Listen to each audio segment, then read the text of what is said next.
things that we're getting from this morning and this afternoon's conference. This morning conference was about the energy crisis, the price of oil. The afternoon conference, which started about 4 o'clock, 4:30, they were talking about one of the American delegates. I wasn't told who exactly it was talking about the the concern that the American citizens have had with the housing prices going down, so they're not investing that money. So what they needed to do is they needed to create the illusion that everything is going well. So what they're going to do over the next year and a half is to bring the market back up to 1998, 1999 levels.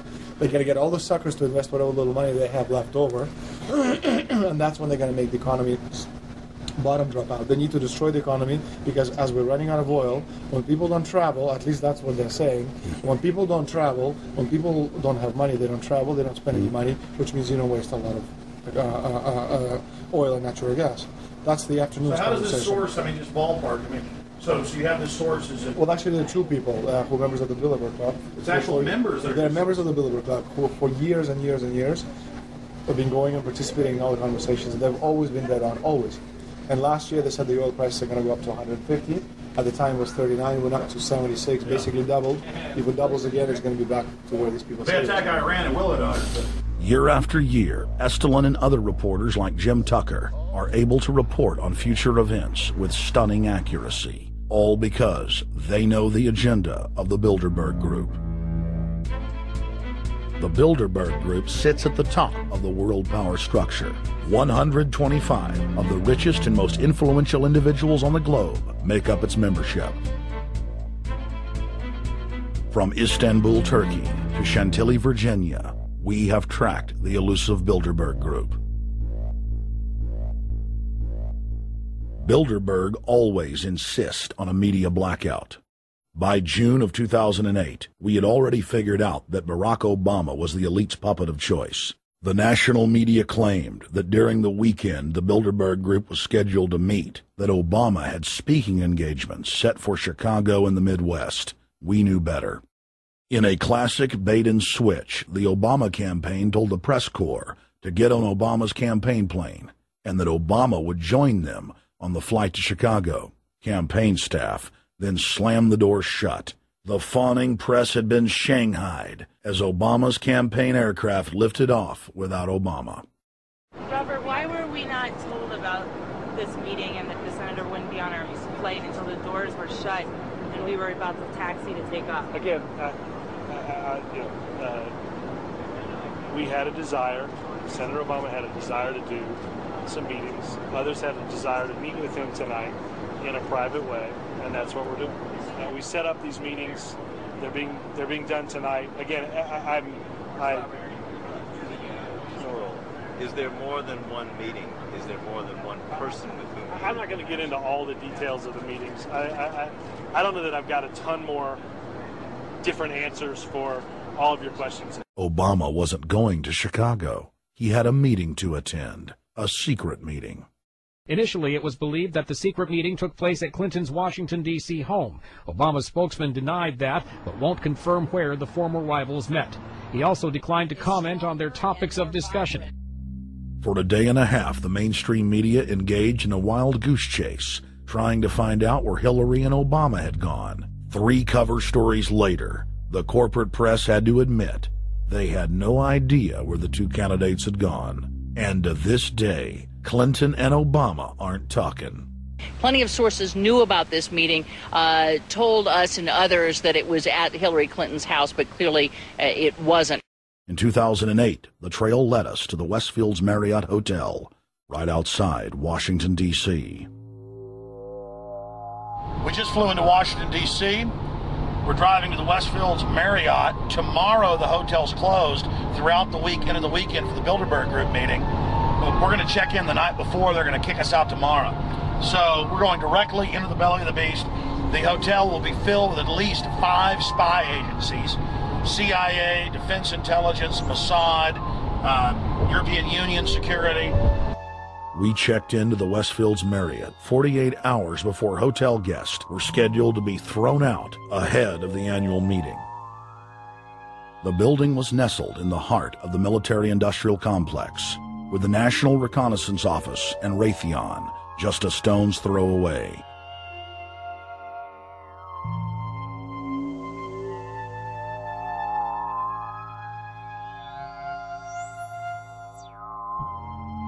The plan tonight is to try to not get arrested, dodge the security, get in there, get some footage of the elite arriving in the morning, because some arrive before they officially lock it down, and then getting out of the building.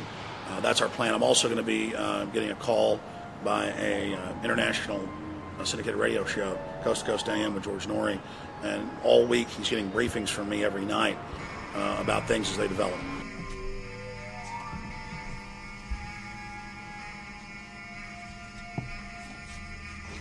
George, we're sitting here in the room. As the phone rings with your producer, Tom Danheiser, to put me on, the fire alarm goes off.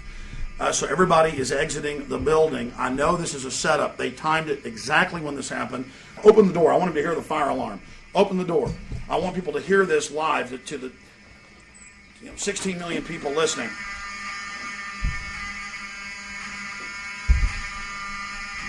George, do you hear that? Now, they're going to use this as an excuse. The Westfields Marriott, right outside D.C. in Chantilly, they want to use this to flush us out of here. They're very upset. Everybody that covers Bilderberg, I was detained 2 years ago, interrogated, screamed at. They said Bilderberg was upset about me, wanted to stop us. This is guaranteed. Everywhere we go, we're followed. We have another hotel across town as a base of operations. They were there questioning us, getting in our faces. We're being followed everywhere. I need everybody's support right now. I pray to God they don't try to set me up. They may have tried to concoct this as some way to say, look, they didn't leave during a fire drill, assessing me knowing I would stay and do the interview. But again, the moment the phone rang with Tom Danheiser, the moment the phone rang, the guys answered it, I'm standing there, the alarm goes off. It's going off right now. The guests are exiting the hotel out there. Of course, there's no fire. This is just absolutely insane. I noticed, too, that there was over 100 security people here today, but tonight we got back and it was a total ghost town, and this is what's insane.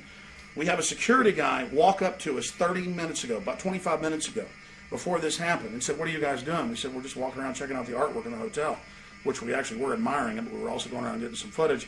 And they said, "Well, no cameras allowed." We said, "Fine." And then he said, "Yeah, we had somebody do a fire alarm a few weeks ago, and me and Rob, my camera guy, were on. Why is he telling us about a fire alarm?" I forgot that part, George. These bastards have done this. I don't know how. They're planning to try to set us up or something, but this is incredible. We are here in the middle of this right now, George.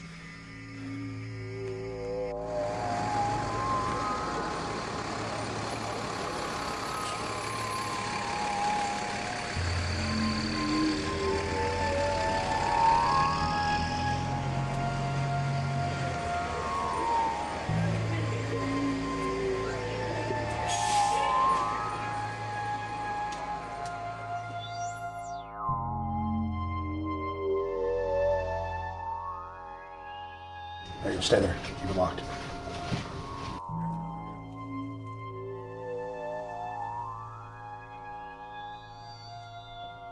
Let's go. Let's get out of here now, Richard. Don't screw around anymore. We got out of here on exactly the right time. Is this the way out? Yeah.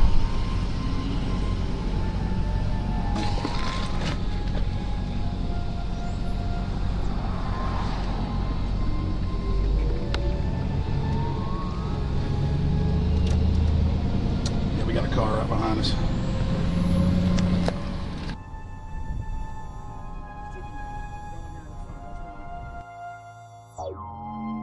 We made about, what, 5 turns and 6 turns, the same car's following us.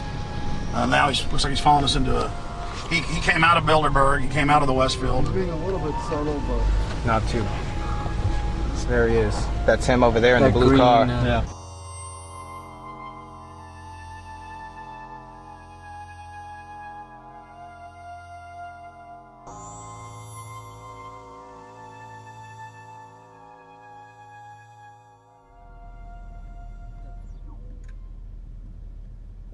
We're headed back to the Marriott here in Chantilly, Virginia, the scene of Bilderberg 2008. We successfully infiltrated the last day and a half inside, got out with some great stuff. We've been tailed, and now we're going back to cover the dignitaries, the elitists, as they arrive. And right now is the prime time for them to start arriving for the next 3-4 hours. We took about a 30-minute break. I'm sure we missed a few, but it doesn't matter.